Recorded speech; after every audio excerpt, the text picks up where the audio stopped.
Precarious terms of employment at King's have been much discussed on our campus in recent days, as students have been showing solidarity with instructors whose jobs are threatened in the current financial and political climate. So today we're going to be hearing from Mary Dan, who is a Don here at King's, and I'll give you introductions for both of them, as well as Matt Furlong. After we have these brief comments, then we're going to open the floor up to your questions. So, Mary Dan is a native of Halifax who left to do her BA at St. Thomas University in Fredericton. She served as a vice president of the St. Thomas University Students' Union for 3 years and was one of many organizers of a union drive for student workers, many of whom were teaching assistants and research assistants doing graduate level work. She graduated with an interdisciplinary honors degree in globalization and justice, a sort of bizarre self-directed combined honors in economics, sociology, and philosophy.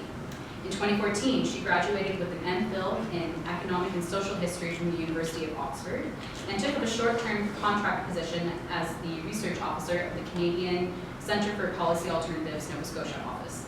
She is also currently acting as the Don of the 4th floor of Alex Hall. Her hobbies include cooking with lots of butter and garlic, singing in harmony, walking near the ocean, gathering materials for courses she's afraid she'll never teach, and generally making a fuss.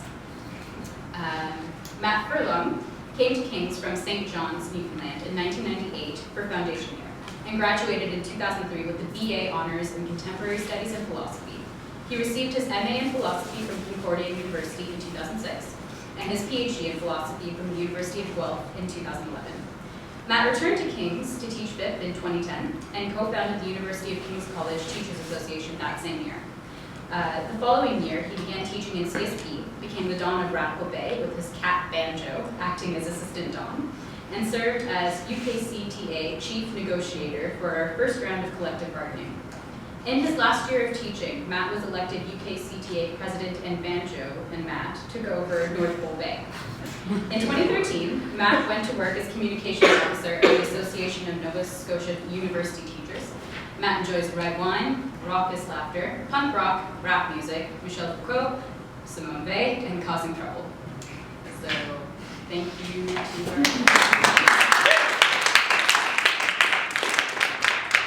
So I think we agreed I'm going to go first to provide a little historical context. First of all, I don't know if any of you were involved in the letter writing campaign, but if you were, I'm very proud of you. And I know none of the people in question are here tonight because they really wanted this discussion to be about structural matters and matters of employment practice and capitalism there. I didn't speak of it. So I'm going to tell you the history of the teachers union, the tutors union here at King's, which has never really been told because when it started, there was a lot of turmoil going on the campus. And for reasons that some of us now regret a little bit, we kept things more quiet than maybe we should have. One of the founders and I, Dan Miliband, were recently talking about how maybe it wouldn't have come to this point if we'd had an information campaign with the students about precarious employment at the time that we tried to certify. But we were all precarious workers then too, like I guess most of us are now, and we were all scared, and it was the real pressure cooker that year, so we kind of kept a lid on things. So anyway, so I came back to teach at King's in 2010, and I think within 3 weeks, I was sitting in my office one day, and my coworker, Alexandra Morrison, snuck into my office and closed the door very, very, very quietly behind her. And she said, "Do you want to start a union?" And I was like, "Fuck yeah."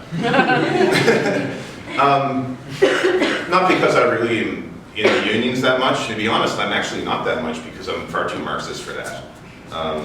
But for my own personal motivations, my reason could be summed up in 2 words, and those 2 words are John Duncan, who was my main tutor. When I came to foundation year, I was having a very hard time in my life, and no matter how many tutorials I missed, he always reached out to me and always left notes in my mailbox saying, "We missed you, where are you?" And even though I did pretty crap in FIP, I still think I got the essence of the King's experience because he always showed care for me.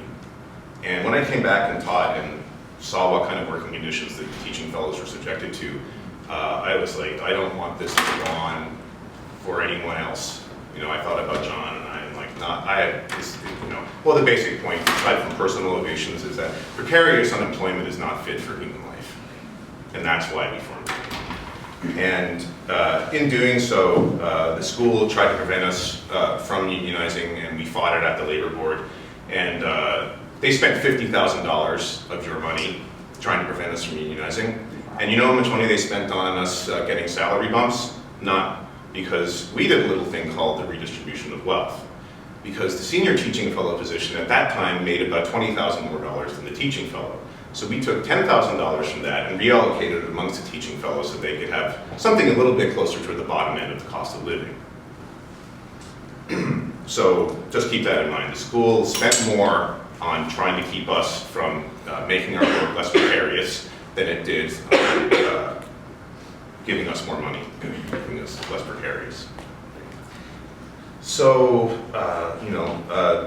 there was quite a bit of conflict at the time. I'm not here to point fingers at anyone because the time at King's College for fighting amongst ourselves is long past. It's time to get together and be honest and stop hiding things. And I know, and I'm not going to lie, some of the senior faculty weren't too happy with us because they questioned whether this was the right thing to do. And it led to a pretty rough time. And I can say that I've been gone from King's now almost 2 years, and I'm only just recovering psychologically from my time here. And I just wanted to say that I'm really tired of all the fear and sadness around this place. I often get the sense that no one here is happy, and I think that that's wrong. And it prevents us from fulfilling our academic mission, which in my view is to care for the weakest, to care for each other, to become our best selves, to engage practical life with understanding, and to celebrate the world with delight. I don't know about this promotional stuff that the advancement office is putting out, but that's my understanding of the mission. And I guess what I want to say, I was going to leave this until the question period, is that I think that the letter writing campaign is a very good start. That was a really good sort of stopgap measure. But really what needs to happen is that the governance of this school needs to be reformed because it's in the hands of people who don't understand it.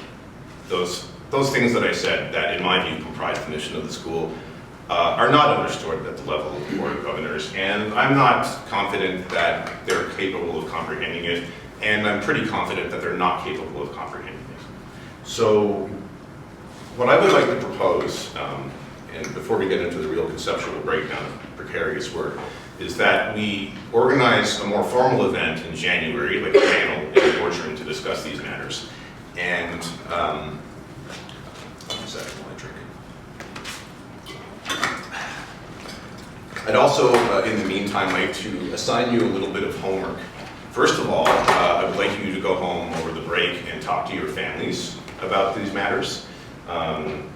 And I would encourage you to start organizing a letter writing campaign to the administration of the Board of Governors, not to just not cut these positions, but to end these practices, these employment practices, even at the cost of their own administrative departments, because quite frankly, we don't need a lot of them.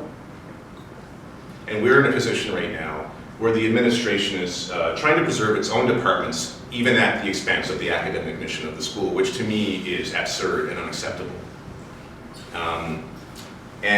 I also think that, I was hoping to have some people from Acadia come down here tonight because they're going through a lot of problems. I mean, I spent the weekend in Ottawa at the National Convention of University Teachers in the country. This is happening all across the country. People are being forced into foxholes, being forced to subject themselves to more and more evaluation processes. Students are suffering mental health problems because of indebtedness and over-competition. And it's just all of this stuff. I mean, we're all familiar with it. And I think the first step that we can take to start turning it around is to stop being alone and to stop feeling like we have to compete with each other and to stand together as a collegial community for real instead of just having it being a marketing strategy. And that begins by civilizing our Board of Governors and our administration. So, no more running. I aim to misbehave. And I think that we can use this event in January to be a model for an event at Acadia. And if it goes well, I would like to take it around the province. And if we can make that happen, I'm pretty sure that I can get some attention on the national stage, and we could do very good things with it. In the 1960s, King's made history in this country by being the first college to have students on the Board of Governors, and I think it's about high time that we made history. That's all I have to say.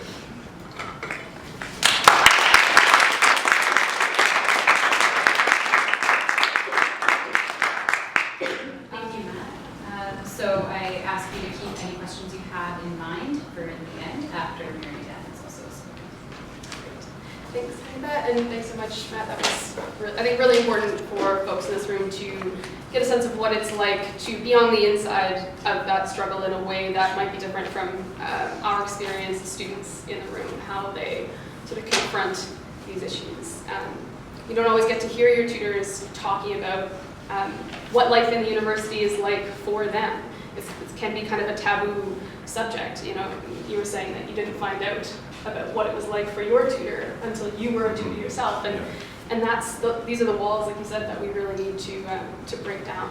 And we often felt like part of our responsibility was to shield you from what was going on, and only after I managed to escape through unemployment did I have enough space and distance or space and time to think about things more clearly, and I realized that that was the wrong thing to do. If we had stopped shielding you from what's going on in the school a long time ago, things might have been better by now. And I'm sorry.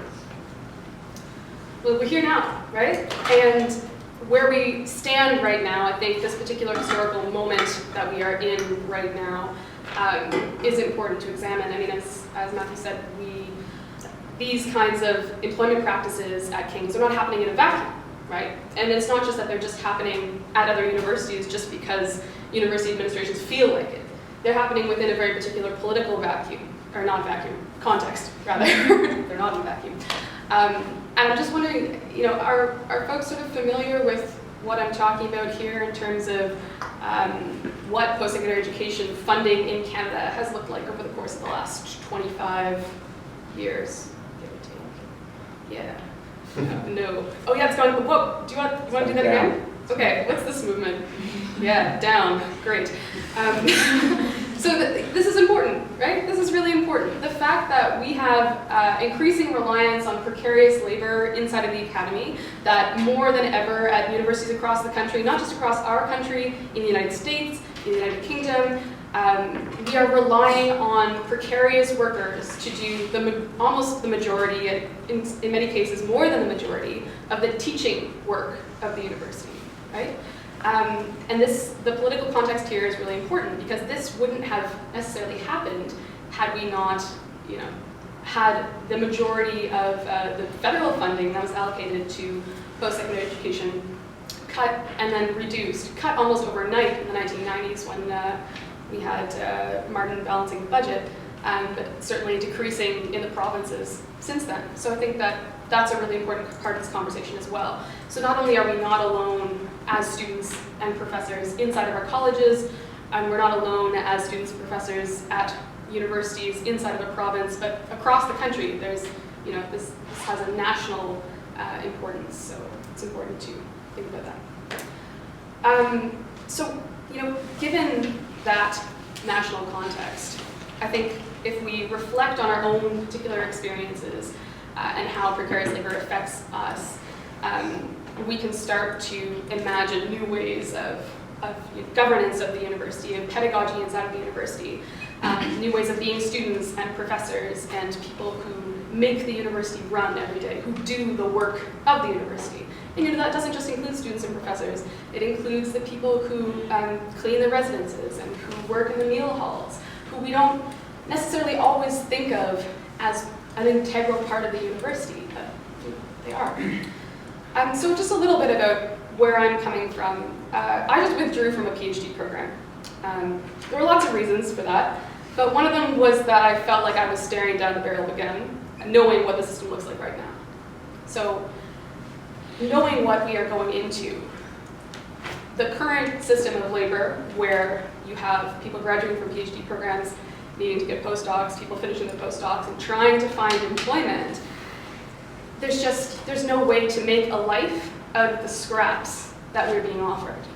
There are people in institutions of higher education across the country, across this continent, who are filled with passion and desire to engage with young people, who want to defend the space of the university as a place for reflection and critical thinking about the world that we live in, who want to defend the mission of the university that Matt described so eloquently in your remarks.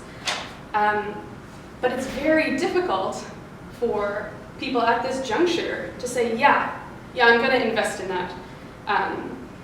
Because the prevailing winds don't look really good, right? You have, I've had horror stories from colleagues who are working in one place, maybe on a 2-semester contract, if they're lucky enough to get that, and then are picking up and moving across the country, in some cases across the world, who have no sense of place, no sense of rootedness, the ability to connect with their students, with their colleagues, it's not there, because they are the lowest tier of academic labor, and they're exploited. And I'm not sure that as students, especially, when I was in my first year at St. Thomas, I had no idea. I had no idea this was going on. I was in a first year program that is kind of like FIP in some ways, but like really not at all like FIP in lots of other important ways, where I was taught 6 hours a day, 2 days a week, by a team of 3 professors. 2 of them had tenure. 1 of them was a part-time instructor. I don't know the difference. The teaching quality seemed excellent across the board. What I learned from each of them was, equivalently valuable. But one of them had barely enough, well, certainly not enough hours, barely any hours, a salary that could not even approach the needs of her family. She had 2 young kids and a partner at home. And no time to actually invest in her career as an academic, to produce research, to escape that life of someone who is on a contract, a short-term contract. She didn't have an office. She didn't have a space on campus to meet with students. But my classmates and I, we didn't necessarily know this or think that it was really, it didn't come to us. That was in first semester.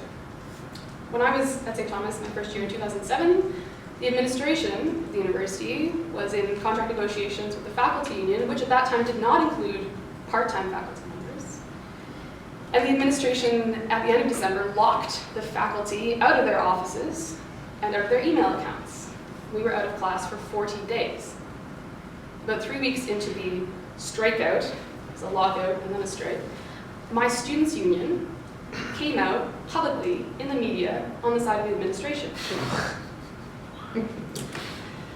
You folks at King's do not realize how lucky you are to have institutionalized solidarity from your students' union with the faculty here. That is crucial.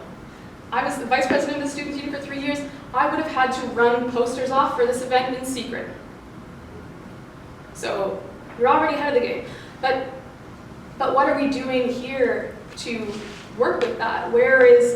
How are we using that institutional knowledge, that history, that long tradition? How teaching works at King's, at least from what I've seen, I've been peripheral to the place for 7 or 8 years, but I've never been a student here. But from all of my dear friends who've come through this place, I can see that there are very close relationships between faculty and students, that there is immensely advanced intellectual dialogue and care between all of us. So I guess going forward, I just wanted to sort of touch on how, one possible mode of resistance to the currently encroaching way that things are going. So where we have a climate that classes faculty into different tiers, that divides them in order to conquer them, that uses students as a sort of pawn in this whole game, rather than uniting all of the different component pieces of the people who make the university run, and demanding that that we fund the university publicly, that we recognize the social good of the university, that we ask questions about what the university is doing and who the university is for. If we're not at that point yet, maybe there are new ways to build solidarity between students and faculty that can happen through pedagogy, that the classroom can be a site of that solidarity, can be a place where we practice what we want the entire university to look like. In my program that was sort of like FIP, but not at all like FIP,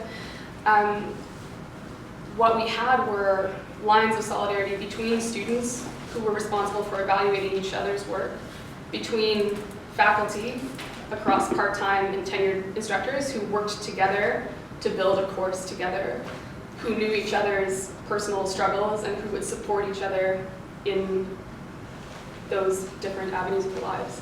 And also between professors and students who encountered each other as a guide and someone in a tutorial, a pupil. So if anyone wants to chat about pedagogy afterwards, happy to do that. I feel like I sort of rambled along a strange path. You actually just reminded me of things that I should have said. Perfect. Do you want to say it now? Yeah. Well, the first is that I read the article that the Watch published in response to this turn of events. And I saw some of the little Twitter spats going on. If you want evidence that the board is contemplating cutting these positions, here's the evidence. These positions exist. That's the evidence. They exist to be cut. Before we unionized, that's the role that the teaching fellows played from the point of view of the financial strategy of the school. If there's a crisis, cut them off at the bottom, and then we can deliver some kind of report where it's like, well, we were fiscally responsible, and blah, blah, blah, blah, right? And we're there's a firm hand on the tiller and all that crap that politicians like to say. From my point of view, another piece of evidence that the board is contemplating cutting these positions is, well, here's an example. How many union drives have there been on this campus? How many which? What's that? How many? How many union drives have there been on this campus? A couple. 2. The first was the cleaning staff. They tried to unionize. Yeah. King's doesn't have cleaning staff anymore. Yeah. This is the logic upon which they operate. And when I was in foundation year, those cleaning staff were part of our everyday lives, and they were integral to what the marketers like to call the student experience, which is an awful term. But they made our community more vital. And yet they were just disposable human capital from the point of view of our board as a decision-making body. The Watch wants the student body to provide it with some kind of smoking gun, perhaps a memo or something like that. But the evidence is in the structure of this college and its financial strategy. And that strategy needs to end. And the administration needs to take a degrowth strategy with respect to itself so that we can get back to teaching. And so that people don't have to be stressed and afraid all the time about what the hell is going to happen to this place. It doesn't have to be like this. I mean, on that point, what kind of teaching and research can you do when you are on the brink? Like, how far can you push? It actually, this system degrades what the university is. It is disintegrating around us. The bricks are coming down. It degrades thought by forcing you to publish more and more and more and more just to get a job interview. Yeah. So in order to do that, you have to publish shit. You see people with You have studies to- full of just like, Yeah. what is even this? I don't know. You have to publish, like for me in the philosophy journal or whatever, which I will never publish in because I think that the journals are despicable. The sort of the publication industry as it stands is anathema to thinking because you're forced to just publish papers more and more and more about niggling little distinctions and, if I'm correct, then Foucault, blah, blah, blah. No, who cares, right? But it's all part of the overall financial strategy, right? And it's bad, it's wrong. I don't want to, go into a classroom and teach 300 people that I'm never going to see again after 3 months, and then have this other life where I'm trying to hammer out these crap papers to be reviewed by a bunch of jerks and have it come out 2 years later and I have to pay money to even get a copy of my paper that I don't even like. You know, the real thinking and research happens when we're together. You know, all of my best philosophical thinking is never written down. It's in my life with you. You know, that's research. We should have a school with you and then walk out and fly off to some conference somewhere and, you know, I hate conferences. Nobody likes each other at them. We like each other. Thinking doesn't happen at conferences. And yet we're drawn into it as part of this economic imperative in order to compete and stay afloat, right? But it just degrades everything about education and everything about thinking and everything about being together. And if we don't have any of those things, then we might as well just tear our works down, right? But like I said, I think King's, in probably the whole country, stands the best chance of setting an example for the rest of the country.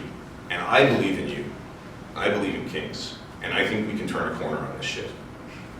Yeah. We just had to stop being pigeonholed and isolated from each other and individualized according to this crap anthropology that, you know, 15th rate economists foist on us.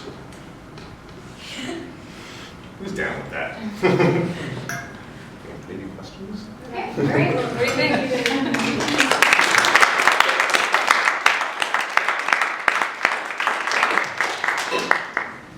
Great, so I'll be taking the speakers list. I saw Bethany and then John and Taylor. Okay. So Bethany. My question wasn't a real question, I'm sorry. I was just wondering, Jacob, are you filming? I just wanted to suggest that if people want their question not to be filmed, they can say so at the beginning of their question, so that you can be free to ask things in this room that won't go on YouTube or something. Yeah. Is that cool? Thank you. You're gonna bleep me out after, right? No transparency. No bleeps. John. I got a couple questions. One of them is, you talked about how the problem of contract work and general indebtedness and also, you know, deficit structures and that sort of stuff, that's a societal problem at large. One of the solutions that I think the KSU focuses on is lobbying provincial government for more money. But I'm really skeptical of that idea because I just don't see any money there. But, you know, it's a sort of, like you say, it's a broad societal problem. So what are some alternatives to that? That's the sort of first question. Yeah, I'll take this one because I've been thinking about this since basically the first year I was back teaching. And I think it's great that you go out and you march against the, you know, not against, march to the government to lobby them. But you know, since I started my work with the Association of Nova Scotia University Teachers, I've been encouraging them to incorporate into their message about restoring core funding and reallocating money from targeted to basic research and all the things that I had to say to all these politicians on Parliament Hill on Wednesday when I went out there on behalf of CAUT. But there needs to be radical movement within the institution itself against administrations. These are the people, and against the boards of governors of these schools, these are the people making decisions about the money that's already going in, right? If you have a system that's run in an irrational manner, then no matter how much money you put into it, it'll still be underfunded, right? The absolute volume of dollars is just sort of one part of this problem, right? The other part is how decisions are made, power relations, you know, conceptions of economic rationality, all this stuff, right? You know, what's practical, right? I mean, I understand that the administration is very worried probably about trying to show this liberal government that that our pedagogical model can have practical outcomes. I think that their conception of practicality is totally impractical. Here's something that we are told is practical. Setting up these you know, flimsy one-year professional MAs to recruit international students from around the world. That's already starting to fall apart. The University of, the Cape Breton University will no longer have its degrees recognized by the government of Saudi Arabia, because there are students going back there with nothing, like not even a lick of English, right? And the government is sending them there because they want these students to, when they come back, go around the world and you know, advocate on their behalf for their own industries and all this kind of stuff. And this is what, for example, this guy Alex Usher is promoting as you know, a viable financial strategy for universities, but it's absolutely insane, right? You know, Marshall McLuhan said, any society that relies solely on one resource will pay through the nose for that decision. And we're going to see that starting to happen, right? These revenue streams are volatile, and if you piss them off or just they are not interested anymore, they'll go away and then you've got nothing, right? It's very, very brittle. I mean, related to this, like, who should run the university? Who should run it? The people who do the university, like, hello? This seems like a very clear just conclusion to arrive at, Yeah. right? That we are here doing this every day. What do we have outside? I mean, it's not that we shouldn't have some kind of accountability to the community, the wider community to which we belong, of course. But accountability and what we currently have are very different things. We have accounting, And marketing. business ability. Yeah. Yes, that's it. And this is why I think it's very important for you to talk to your families about this. And, you know, if you can, I mean, you know, if you go home and you have friends that are, you know, King's alum or King's students, get all your families together with you and talk about this. And I mean, you either through your tuition or your, you know, or your indebtedness, right, or taxation, you were the ones that pay for all this. Yeah, look Right? at who's on the board. Yeah, and then look at who's on the board. Just look at who's on the board. Right?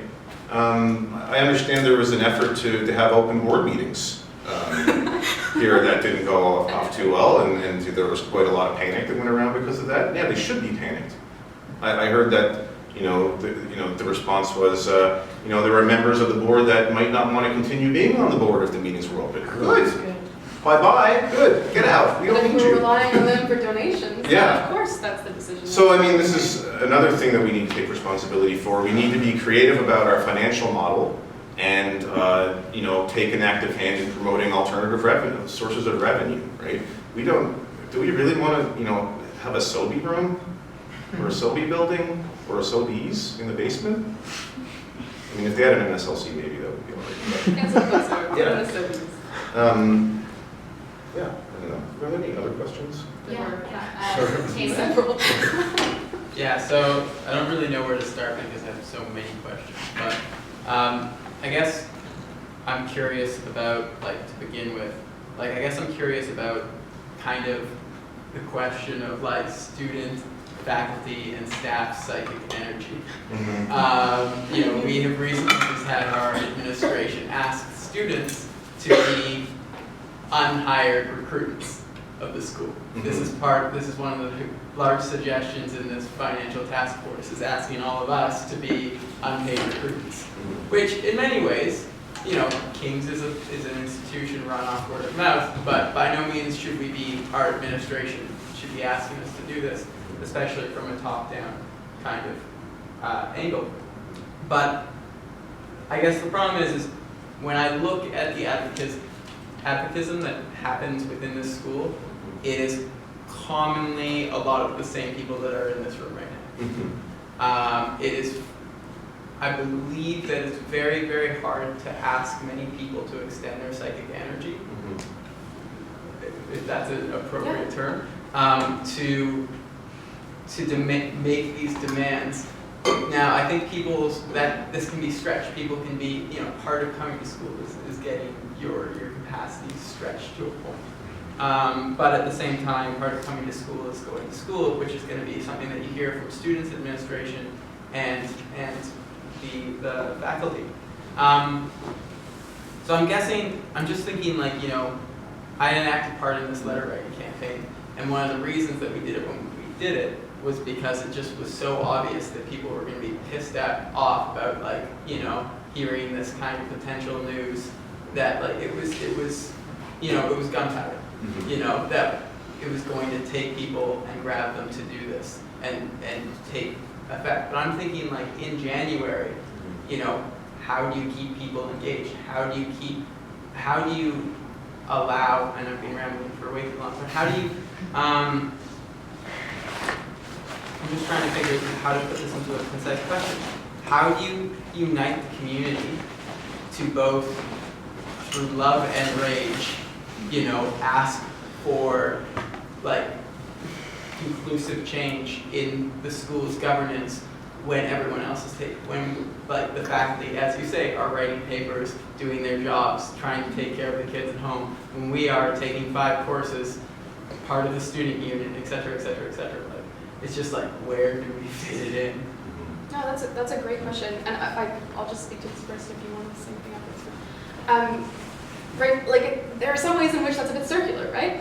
Like, where is the position that we start at when we take 5 courses at a time and are working part-time and are doing something with the Students' Union and are just overloading our lives so that we can get out of university, stop paying tuition fees, start paying off the student loans that we took out to pay the tuition fees in the first place, and do other things. That's part of the equation, certainly. The other part, I think, is like a diversity of tactics, right? That part of that we need to recognize the strengths that each of us can bring to this and ensure that we're supporting each other in making the most of those. And so if you have a person who has a lot of extra psychic energy and like needs to run around and burn stuff off, then put them to work doing the thing that is useful for that person. If you have someone who needs to have more quiet and be more reflective and doesn't have the extra psychic energy, then make sure that we're playing to each other's strengths. Does that make sense? Well, so how to get there? Playing to each other's weaknesses. Sorry. Playing to each other's weaknesses. Yeah, Recognizing each other's weaknesses. Yeah, absolutely. And to do that requires a lot of trust from each other. It requires a different kind of collegial relationship between faculty and students, between faculty than we currently have, because what's happening right now, we're all at our wits' ends and feeling like we're about to fall off the edge, and so cannot ask anything of each other, cannot have our own needs, cannot articulate them, because we're all in this, oh my God, I know that everyone else is so stressed. Like, I mean, I was talking to colleagues about applying for jobs and feeling like, oh, they need that job more than I do. I'm not going to apply for that job because, like maybe if we were able to encounter each other and commit like to having collegiate relationships that look very different, not very different from the ones at King's right now, but more developed than what we have going presently. Create spaces for conversations like these where we can actually sit with the personal and the political at the same time, rather than divorcing those two things as is often sort of the tendency to do. I think, the first thing is students and faculty just really have to get together in a way that hasn't happened here in my memory. And that's going to have to involve a lot of honesty and humility, I think. I'm not attacking anyone, but a lot of mistakes have been made here over the last 25 or 30 years. Would you agree with that? You. I agree? Yeah. Oh, yeah. Yeah. And so it's sometimes, there might have to be people admitting that they made mistakes, and that's really uncomfortable for a lot of people. But I think the first, as I've been saying to all the, different unions that I'm working with right now, if the students and the faculty don't get together, then we're done. Right? So, in my time here, there was tension between the teaching fellows and the senior faculty, tension between the newly created, contract faculty, the positions which were created in the wake of the unionization, by the way, so there could still be a complement of just disposable labor. And tension between the admin and the faculty and the students, and then the Board of Governors just sort of remains invisible behind all of that. But I think that, what needs to happen is that the students and the faculty and the staff ultimately need to get together and shape their energy together and focus it in the right direction. And I think ultimately that direction is the direction of the board. As one example of what that could look like, when I was at St. Thomas, part of our we were really building a student movement at that university from the ground up that had been dismantled in 1992 and hadn't really come back to life since then. But one of the things we did was organized teach-ins and asked faculty members to speak at them and had other faculty members bring their classes. And they did. You had religious study professor and sociology professor and whoever say, listen, this is important. We're all going to this together. This is something that affects all of us. We can make up the lecture in some other ways. There are ways of being creative such that you cover the course material, but you are also engaged in the university together rather than separately. So that's one example. Yeah. And nothing makes you less creative and adaptable than being alone and scared. Yeah. It's the worst. It is the worst. It sucks. Right? And also, I mean, you know, there's no clear path to getting to where we think that we ought to be. So you need to keep your eyes open too, and just look for support wherever you can get it. For instance, the Acadia people are very interested in coming down here in January, and that can be a sort of cross-institutional network building that you can do. I have an actual sane, normal work life now because I'm not teaching all this stuff that I miss teaching, but I have an actual just reasonable workload, so I will be here to help a lot. Because again, I think that we could actually do a lot with causing a ruckus here. Yeah. Before I take the next question, the Board of Governors has come up a lot, and I was just wondering if one of you could explain the governing structure, just so we're all on the same page. I still don't fully understand how it works. I went there and to a meeting once and felt like I was at a casting call of like Frank Capra, Phil Dillons.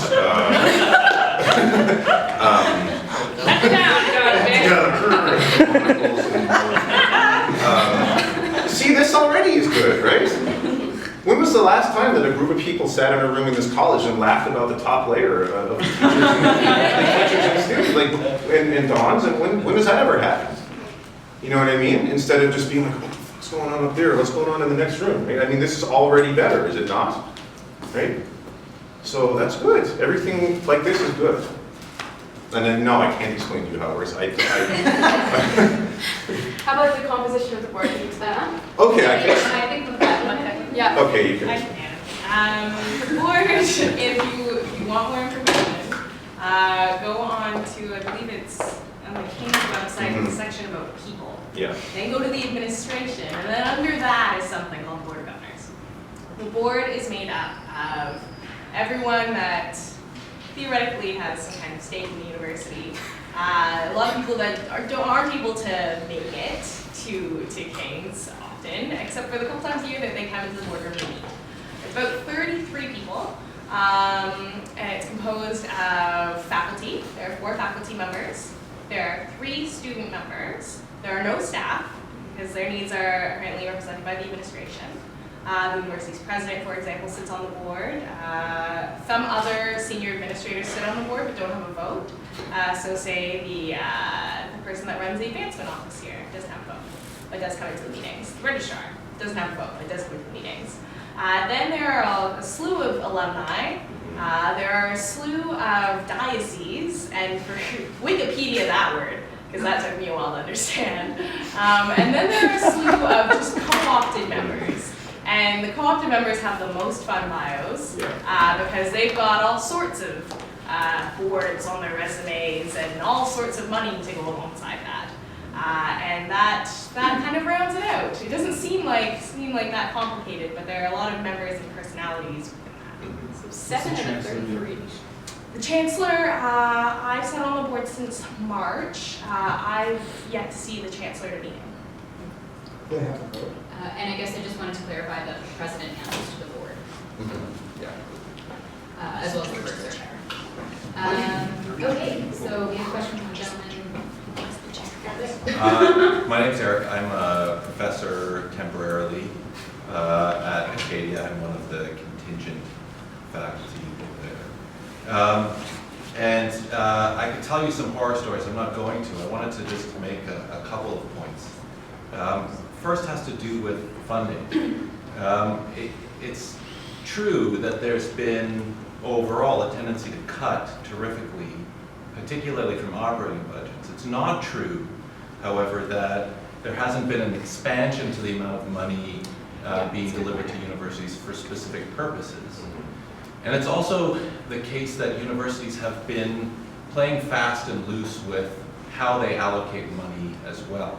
So I just did some financial analysis for the Dalhousie Faculty Association. And what I found is that over 10 years, the administration had kind of engineered a consultative process very early in the year when budgetary numbers were very soft, such that they could get the support of students and faculty for budget cuts that were unnecessary once the numbers hardened and became clearer. And then what they would do is, while they knew this was happening the whole time, and as the budgetary process proceeded and the consultation ended, they would then institute this sort of cut off of the top that would be channeled to specific purposes, namely commercialized research at the university. And so they were able to channel $344 million over 10 years, just 10 years, $344 million. That was used to construct the new Life Sciences Research Building and the new Ocean Sciences Research Building. The interesting thing about those two buildings is that they're half empty.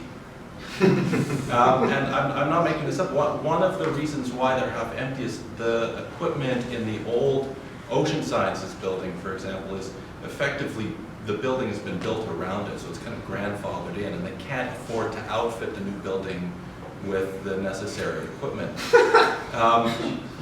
And the other reason is that there isn't the amount of partnered research money flowing into the university such that they can put people in the offices that are available. So on one floor in the new Life Sciences Research Building, they have space for 15 postdocs. They have 2. And so this space is, I mean, wholly empty, thousands and thousands of square feet vacant because of how money has been reallocated by the university for specific purposes. And what they'll tell you is they need to do this because part of that money is linked to other federal and provincial funding programs that they won't be able to take part in. And it's true. So that $344 million, if they don't spend it on empty buildings, ultimately leads to further cuts that endanger the overall commercialization program to some extent at the university, which is also then linked to base funding. The point being that you have a tremendous amount of power to control how universities allocate and reallocate funding, how they play with these consultative and budgetary processes so that this kind of cutting off of the top doesn't happen. And you can also affect the way in which governments deliver not just base funding, but these special funding envelopes around things like the commercialization of research, et cetera, et cetera. That promotes, ultimately, the kind of instrumental logic that Matthew's talking about, that is really undermining good, rigorous intellectual work. And I cannot, one of the things that you need to become very fluent with is the facts. Because the commercialization program, the new orthodoxy around entrepreneurialism that you're undoubtedly hearing tons and tons about, just doesn't work. About 40%, for example, of the medical sciences literature, about 40% by conservative estimates, is ghost authored by big pharmaceutical companies. 40% is illegitimate. And it's ghost managed. They hire increasingly large multinational firms to manage these ghost authored papers and encourage university faculty who are contingent unless they produce huge numbers of publications to sign their name onto papers that they haven't authored, that review data in very significantly manipulated ways that they've never actually inspected. So, or done the research for. So it's really important to know the facts about the commercialization program, the entrepreneurial program, the kind of impact measures that are used to evaluate faculty, the effectiveness of student evaluations of teaching. The idea that you could evaluate a teacher on a 10-point scale is absolutely absurd. And yet we participate in it over and over again. So, funding, you can have an enormous impact, and there are ways in which you can enormously impact the university in very obvious and significant ways, and very rapidly too. Just by changing the way in which the budgetary process happens, you affect huge change through the university that has ramifications provincially. You need to become really adept at and fluent with the facts about the program that's been instituted in the university. And then the last thing that you need to do, and this is something that I try to do with my research, probably to my greater detriment, is you need to hold a mirror up to your faculty. The transformation of the university affects rationalities that we play out in our daily lives, very often unconsciously. And you'll have very progressive faculty do things that are not nearly as progressive as they think that they are. And it's really important for you to hold your teachers to account when they preach something and don't practice it. And so this is how you can stretch or earn a little bit more psychic energy. Go to your faculty and talk about the co-op program that you and look for credit for it, right? You're going to learn way more organizing a vigorous and viable students movement than you are in many of the classes that you'll take. And so go to your progressive faculty and say, I want to be released from an obligation to write this paper. Let's sit down and have an oral exam where we talk about the intersection of the theory we're learning in class and my real life experience organizing students. Release my time so that I can make a difference, and hold them to account when they don't do that. Those are the kinds of strategies that you need to employ in order to really force faculty to work with students in new and interesting and potentially dynamic and explosive ways. And I think that's one of the ways that you can maybe... So, Eric, so your research was released as the DFA's report on administrative expenditures that came out, I think, in the last year sometime? Is that report? Yeah. Okay. So that. I think you can find that on the Dalhousie Faculty Association's website. And the organization I work for, the provincial organization, did a similar report about administrative expenditures running, I think it was spanning from like 2002 to 2012. And both of those documents, I think, are very, very helpful. When I came on the job and I looked at the ANSOT report, they told me that they had initially put this thing together to help unions bargain at the table. So when it's like, well, we don't have any money, then they could just throw the report down. But what I saw in it was an opportunity for all of us to go after our administrations at a much deeper level than that, which is to say that you're running our schools in an irrational manner that is not good for us and not good for our schools and not good for education and not good for the province and not good for the country and not good for anybody. So those are things here. So the gentleman in the orange sweater. Oh yeah. My name is Jimmy. I don't go to King's, but I'm in a position similar to Mary Dan, where I was a grad student and I work as a researcher at an NGO. The question I've got is really simple though. The list of places and universities where the problems that you're describing exist is depressingly long. Yeah. I feel like the list of places in which the kind of resistance you're talking about could be possible at King's has happened is shorter. But I'm wondering if there are any examples of people who are trying to do something similar, have been successful, that might be used as a model or a way to learn about this. Well, I mean, pedagogically, there's the post-crash economics initiative that happened at the University of Manchester, where the students in the economics department demanded that they completely rearrange the curriculum to include not just like neoclassical economics, but pretty like everything, all strands of Marxian economics, and to actually properly read Smith, for example, and Ricardo, and all this kind of read political economy properly. Exeter and Lincoln have similar programs as well that are designed, like mutually designed by faculty and students together. Lincoln is actually doing, it's called Student as Producer is the name of the program, and they're trying to actually convert the entire university to operating this way. The University of Lincoln is a university in the British Midlands, so it's about 2.5 hours north of London in a pretty industrial, kind of grim part of the UK presently. Some really interesting people there. There's the People's Political Economy Project, which I was part of in Oxford, which is sort of like alternative to the university, but there are some kind of strands reaching from inside the university to the community and trying to build alternative ways of relating and alternative ways of doing the university. More locally, I mean, for our students' concerns here, I mean, I think a school, if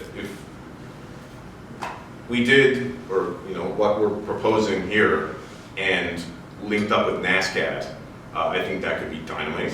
And I have fairly good feelings about Mount St. Vincent. I'm less familiar with that, but I have a little office space out there now so that I don't have to work from home during our weekly Wednesday snowstorms all winter, which I will be tweeting about every Wednesday.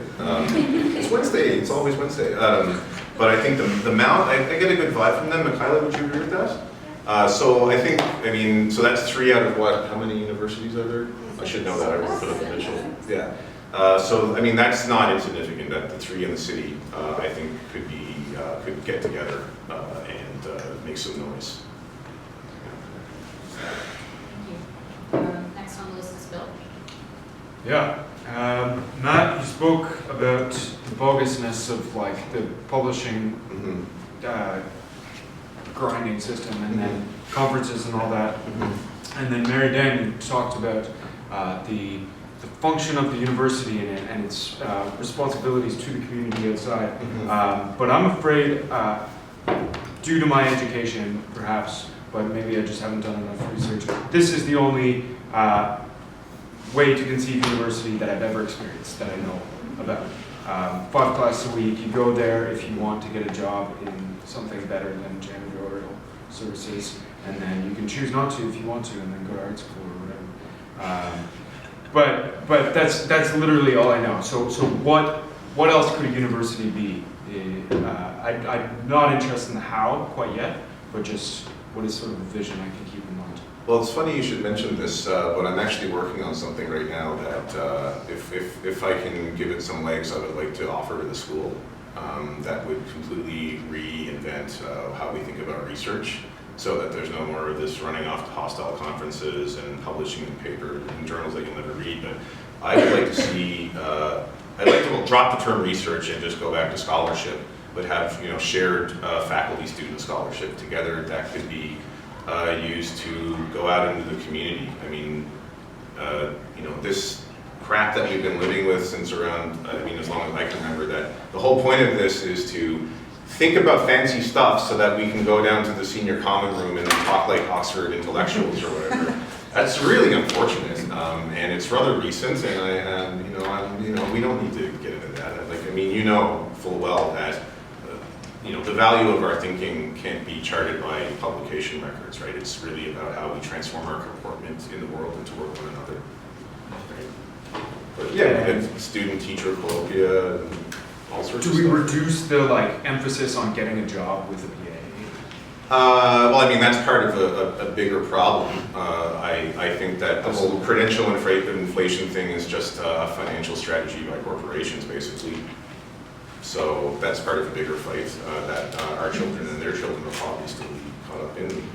Would there also, in that case, just riding off this, something of the source of the issue then would be the inflation of the university, just becoming like a factory, whereas perhaps only a smaller percentage of society should be working in the university? I don't know if I'd go quite down that road. I think the general idea is that the space of the university, the space of reflection and critical thinking, and then thinking about application of that critical thinking in the world, is one that there need to be some, not barriers around it, but it has to have a groundedness. It has to have a sense that it's there, and it's not going to just be blown over by the next financial wind or whatever comes through. So talking about it as a space where really only some people should be, I don't think that that's really the solution, but rather that the folks who are drawn to that type of experience should have, the door should be open to them regardless of their financial ability or background, right? So this is why I think building a college that is a place more in line with the mission that Matt describes is both a project for the politics outside of the university and within the university. In fact, like that those politics need to be in dialogue and sort of bouncing off of each other. Like, we're not going to sew this up by April. I mean, I don't know. I mean, in my view, I mean, we're talking. We have to think in terms of decades, right? We can't think in terms of everything being awesome for us before we're old and can't have fun anymore. I mean, there's still going to be a lot of frustrating stuff that happens in our lifetimes, I think. But we need to have that really long-term. I mean, this is what like Dick Cheney and Halliburton do. They think about things in terms of hundreds of years, so we should think that way too, right? Thank you. Maybe as a lead up to the event in January, we can have some discussion on like imagining a new university. Mm-hmm. I'm sure there are lots of students who have, and other faculty members who have. President Rice. Sorry, we actually have someone else on Oh. for you. Okay, But my point was related to that, but anyways. We'll come back to you. We'll keep it fresh in our Okay. Veto. So Sarah, and then Chris. Okay, thanks. I had a couple things that I wanted to mention because I was the president of NASCAD during the last, we went through collective agreements there, which was also on the wake of the financial crisis that happened at NASCAD, and there was this report that was written that was essentially an austerity report. We have a high number of part-time faculty at NASCAD, and the report sort of suggested eliminating the tenured faculty that we do have. And when it came to collective bargaining, our faculty was like this close to going out on the streets, and we did a couple things, like a couple really practical things. We did was petition, or not even like, like the letter writing campaign, sort of just saying that we were in solidarity, we weren't going to be attending class without if our faculty was on strike, and that was huge. That was like it actually. The sort of feeling of the institution between the faculty and the students became really this powerful thing. It sort of shifted the way that folks were interacting with each other.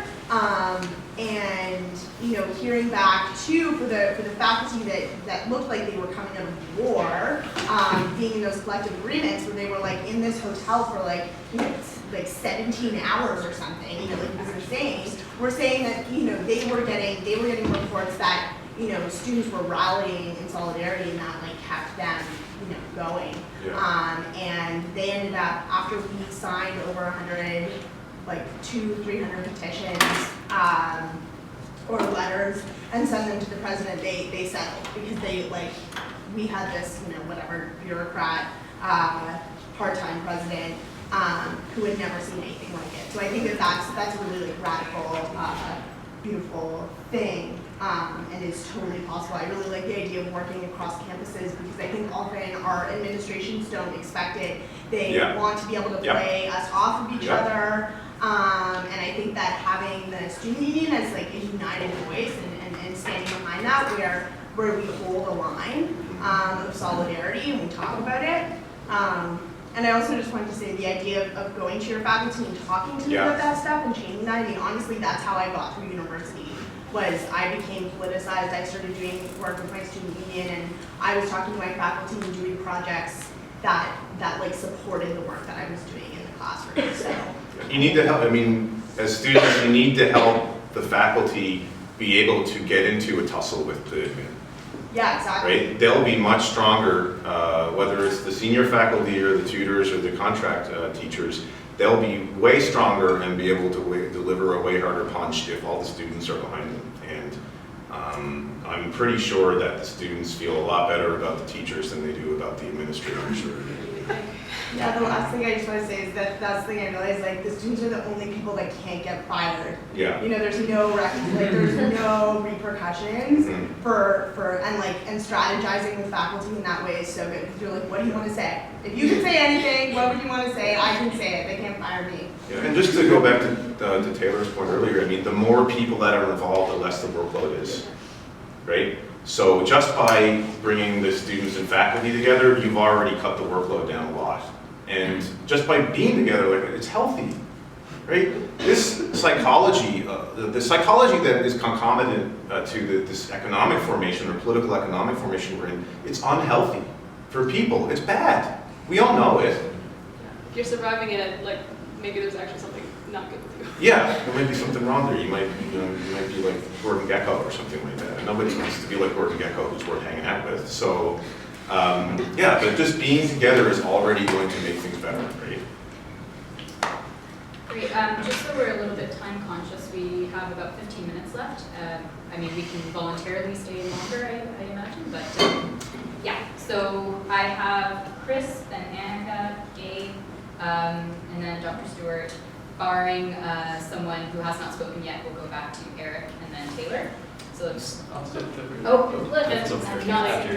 oh, and Kaylee. Intersperse the speaking. Not on the chair. Right, okay, so, but the idea here is that there's a lot of people on the list, so, yeah, just be respectful of that. So Chris. One thing I would just say relative to the last comment is that not only can students not be fired, you're actually the lifeblood of the college, right? Yeah. You communicate brass tacks to the administration in a way that no one else does here. Yeah. I don't have a question. I just wanted to make it clear. I've served recently on an ad hoc committee on the future of King's College. So I don't know if you guys know, but I hear a lot of talk tonight about envisioning the future of King's. And one thing that you need to know about that is that that process is already underway. It was initiated by the Board of Governors, and they released a report to us this fall that the faculty working group then considered, and we proposed an alternative report to that. Now, coming up in January, there is going to be a new committee, a university-wide committee led by Kim Kierans, and there are, I think, 2 student representatives now, 4 faculty members, a few Board of Governor members as well, George. And really what I'm saying is we need to keep this momentum into January.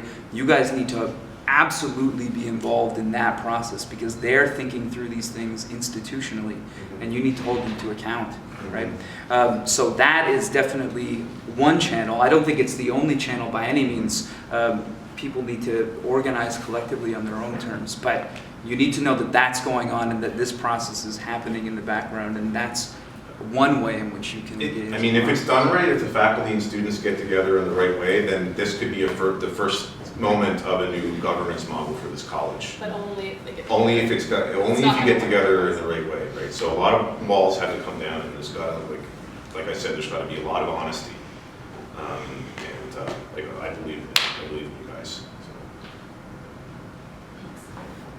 So Annika and then Gabe. Yeah, I have a question about how do we engage staff in these conversations? The people that, like the three professors that kind of were the start of this letter writing campaign of professors that everyone experiences every day, knows people that we don't see every day that do really important work in our university, experience possible like the cleaning staff, or like security people that are out contracted right now and don't have any job security and stuff like that. Yeah, I mean, it would have been easier to make that happen when the cleaning staff are still around, and sadly they're not because it's a lot more fragmented now. Is it who does the cleaning stuff? It's all just the facilities. It's a contractor. With Sodexo? No, it's not. It's someone else. So that's a problem. Like contracting out has actually been quite a big problem. There's a problem of trust too, because the student union approached the cleaning staff the last time when they tried to unionize. And all got canned. Yeah. So that's a bit more delicate. I don't have an answer to that at this point. But I mean, our staff are very, very important, and they deserve to have a say in how the school is run as well, I believe, and they understand it quite well. So. And we have library staff, and we have like desk staff. We have a lot of staff that. Yeah, they're all part of it, right? There might be something to be said for enacting at the level of the Board of Governors some kind of living wage type agreement inside of the college, which, I mean, there are lots of different ways that could go, but when you're dealing with having a number of subcontractors filling these roles of staff, of course library staff are not subcontractors, still employees of the university, but Airmark and the cleaning staff are obviously the lion's share just in terms of magnitude. That might be a conversation to have or to think about. But you know, if you say, oh, we're going to pay all the physical properties maintenance staff a living wage, and then they say, oh, well, we're just going to get someone else to do the contract, then you have the proof of exactly how the system is working right now. So I'm not sure it's a happy answer. Who was the union? Which was the union? I can't remember who they tried to organize with. Which they time? were, what's that? Which time? 2006. Yeah, 'cause they also tried in 2004. Okay. They unionized in 2003 or 2004, and then the institution used the government's efficiency clause in the MOU that year to say that they couldn't rehire that contract staff because they were required to go with the lowest bid. So they moved from Sodexo to Nova Coast. So I was wrong, there were actually The doing language 3 is union products on this campus. Yeah, and so then there was the 2006 drive, Yeah. which was, it might have been the SEIU with both of those, but there was also an attempt when the cleaning staff were unionized to unionize the food service staff, but then people were spooked because it used to be Sodexo cleaning and Sodexo food, and then Sodexo cleaning got canned because of the union, and then so Sodexo food staff is just like, we're not gonna. Yeah. And even inside of Sodexo right now, there are lots of tiers of people. Yeah. Like you have your full-time people, and then you have a lot of short-term contract inside of that subcontract. The last person who was hired full-time in the Sodexo staff in Prince Hall, I overheard the other day, I don't know if this is true, 2 years ago. So. And even though, I mean, they work for an outside firm, I mean, the Prince Hall people are a very important part of our college life. You know, Gary and Wayne. Getting funny yet? Listen, well, shut up. Thank you. So I have Gabe, Kaylee, Cliff, and then Mr. Okay, so I have several questions which I realize I have to keep short, but I think are very important. Okay. So the first one is, what does a reformed Board of Governors look like? And this is kind of predicated on the assumption that I'm not sure is actually true, is that the Board of Governors is really the only legal way for this school to operate. In order to actually have what you were talking about, logical government, reasonable government, we have to have a Board of Governors that we can control. And I don't know whether this is true or not, but I'm working on the assumption that the reason why they can do whatever they want is because they have a voting majority. They're vastly disproportionate in terms of. It's not the fact of the board. It's the It's the composition of the board. It has to be so governance. they can outvote anybody and they don't have to listen to anyone. Yeah. So does a reformed Board of Governors have all the factions in equality with each other? So they have to, like, also open board meetings, I'm assuming. Yes. Are the. Posted minutes. I don't understand this in camera stuff. Is it like they afraid China's going to steal the trade secrets or something? I don't know what's going on. But yeah, so what does a reformed Board of Governors look like? And the second part of this question is, what tools do we have to force the Board of Governors to vote against their own interests and the interests of the self-preservation of the status of the administration? Faculty, students, and staff should get to vet and veto co-opted members. We should be writing this down. Yeah. Because these like, if we want to drop a list of demands, these are what need to be on it. Yeah. Second one is, faculty, students, and staff should get to vet and veto co-opted members. That's the only answer I have to that at the moment, but that seems to be 2 important points right there. That's a, Yeah. the first thing that has to happen with our board is to draw them out into the open. We need in this community to know who they are. We need to know their names. We need to know what they do, where they come from, and what their interests are. Order wall of governors. What's that? No!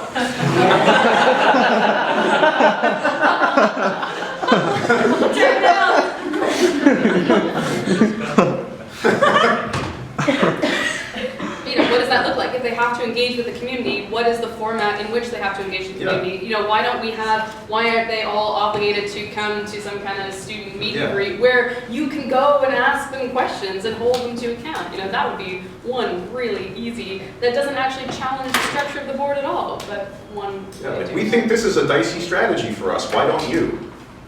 And you come here once or twice a year, and we're here every single day, so what's with that, right? So, you know, baby steps. In terms of tactics, does this mean strikes? Like what? How? No, I think- You like, gotta talk about it. We're just talking, being together first, that's the thing, like the faculty and students and the staff need to get together, that's the very first thing. Horse, cart. Yeah. Because that's been, like, that hasn't been happening here. I mean, Kaylee, you would agree with that, right? You've been around for a while. Like, everyone's siloed off and stressed and worried and bummed out, and you know what I mean? And not even enjoying their Friday beers. So start with that then. Then that's a great starting place. Organizing some kind of intentional space where we get together and talk about this in an informal way, where these conversations can be guided, but also, you know, take the course that they need to take. Yeah. And show that there is desire for that from faculty, from students, from staff, that it's not just, I'm not sure if I said at the beginning that the people in this room are the people in most rooms with conversations like this happening in them. That it's not just these people, that we pull folks who don't necessarily spend all their time thinking about the governance of the university and how we can do better. Sorry, I just want to make it clear that people who have already spoken get bumped down on the list, just for fairness, but we hopefully will get to you. Kaylee, you're next. Yeah, so I just, one of the things that I think that is really important about this discussion as well is that we also need to make sure that we aren't getting into a situation where we're just believing what the administration is saying in terms of what makes the college. Yeah. So I remember when I was on the Board of Governors in 08, 09, that, you know, when you would talk about the precarious, like, situation of tutors, or when you would talk about, you know, faculty being in any kind of precarious situation, there would be a conversation about, and if you brought up the word union, it would be like, oh, that will ruin the college. That's so uncollegial. Yeah. Uncollegial. And that, like, we wouldn't be able to do the things that we do if we went this way. Mhm. And I think that, like, That's true, though, that I agree with that.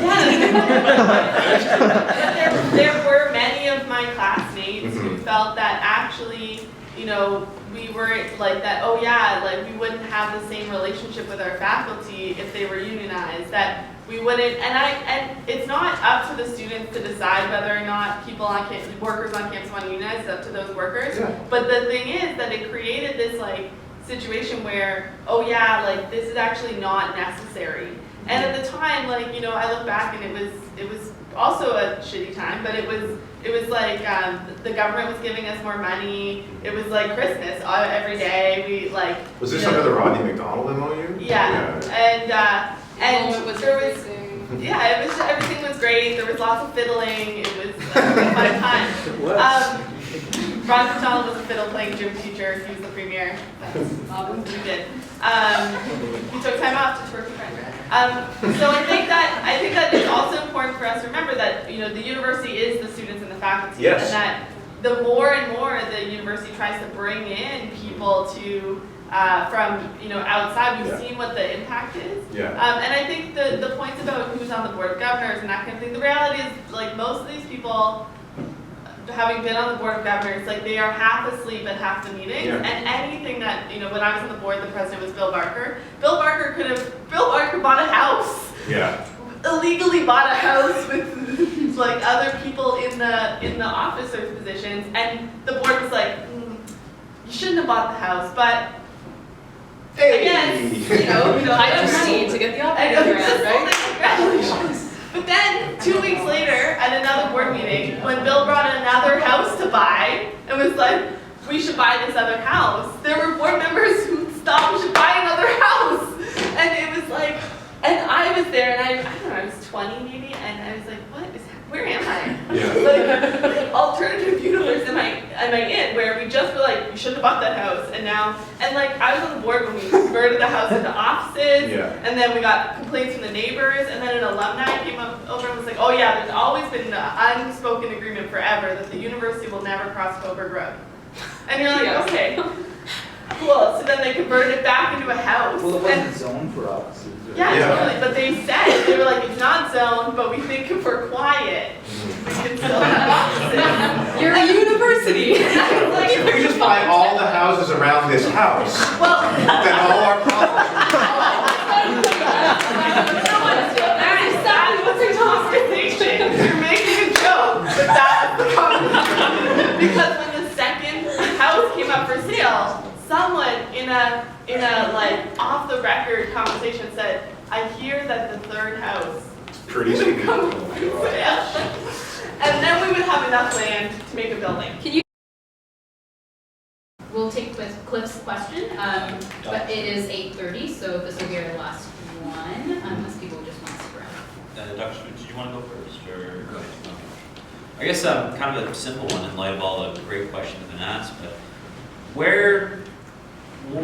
kind of what happened, was it like the new macro, what happened at King's for this to kind of start happening? Where have we seen this ballooning of this untouchable board of governors? This has always been here, when did we stop losing this collegiality, right? Mm-hmm. I mean, I think probably a bit before my time.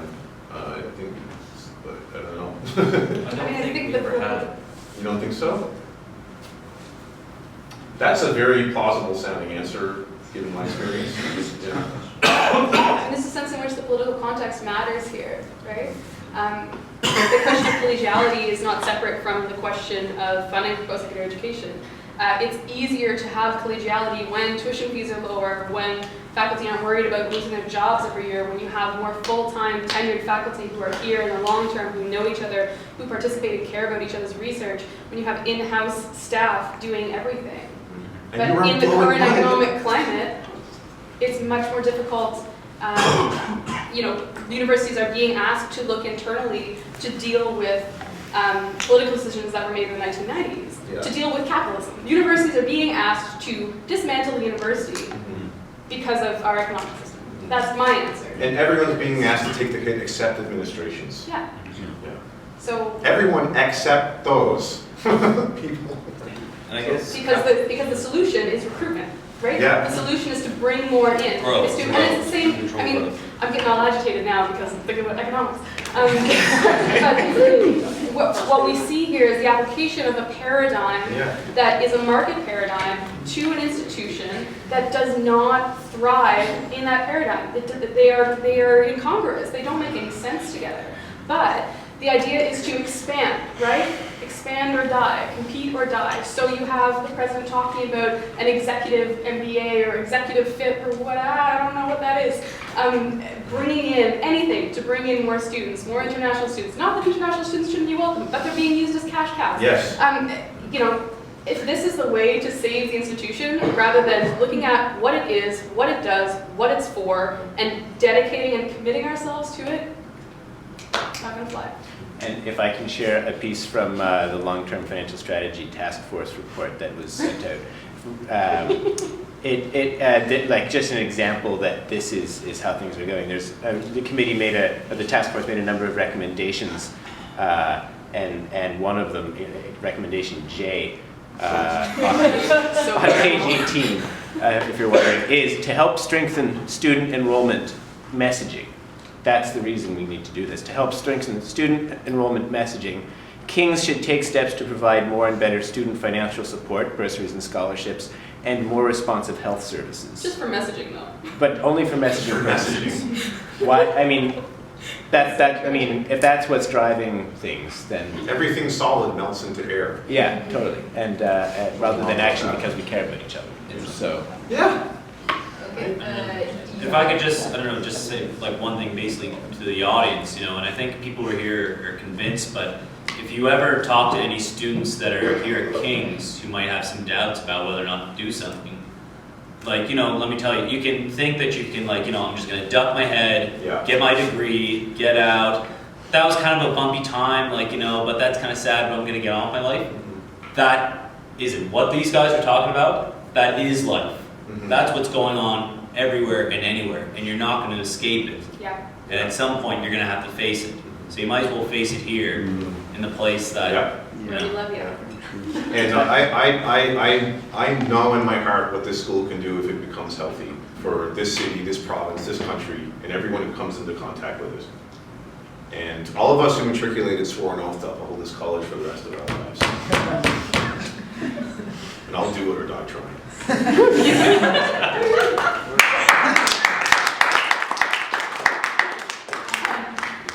Dr. Stewart has been waiting very patiently. No, please. I mean, I'm obviously I'm one of these people that doesn't. I have some kind of job security, and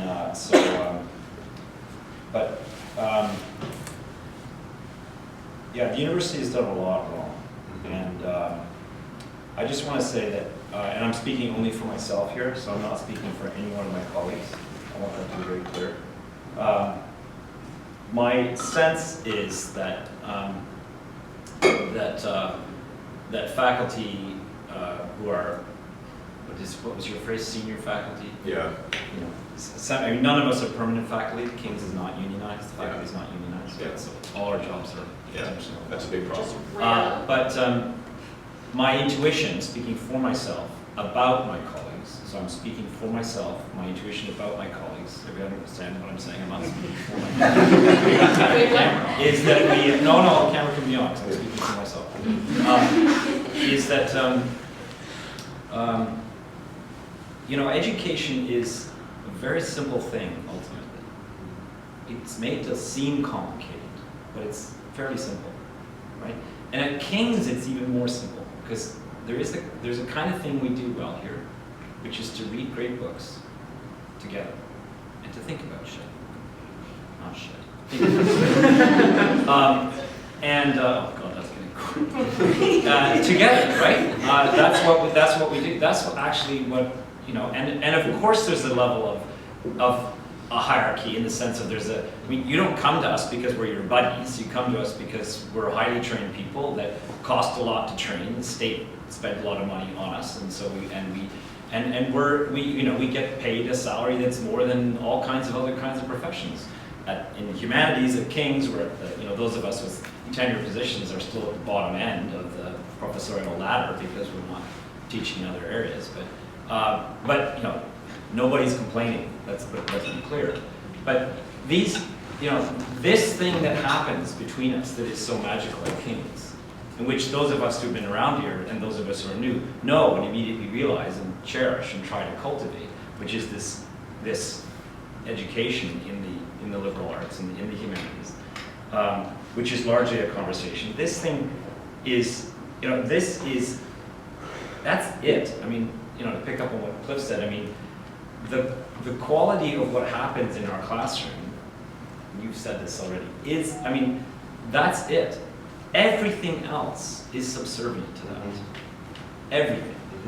Now, for that to continue to be true at the very, very high level that it is going on at King's now, and we hope will continue to go on and not be destroyed.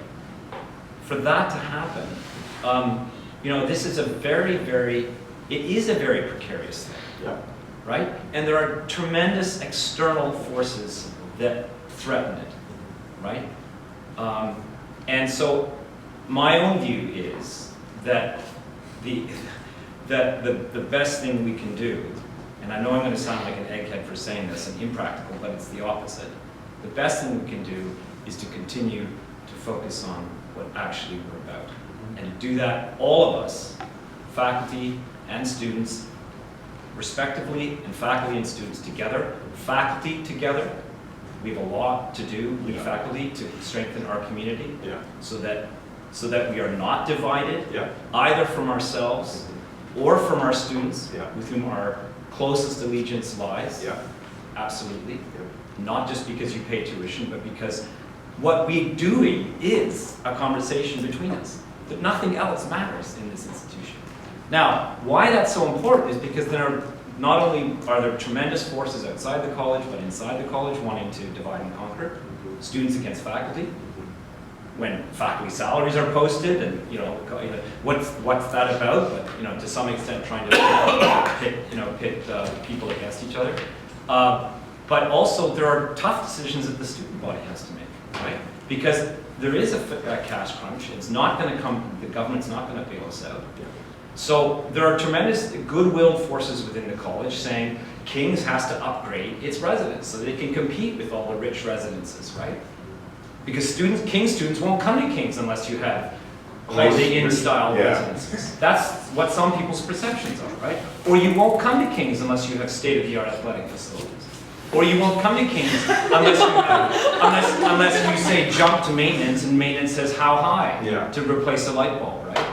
I mean, this conversation about what actually matters to us may come with cuts to aspects of our collective life that might be painful. Right? So I have no crystal ball here, but there is a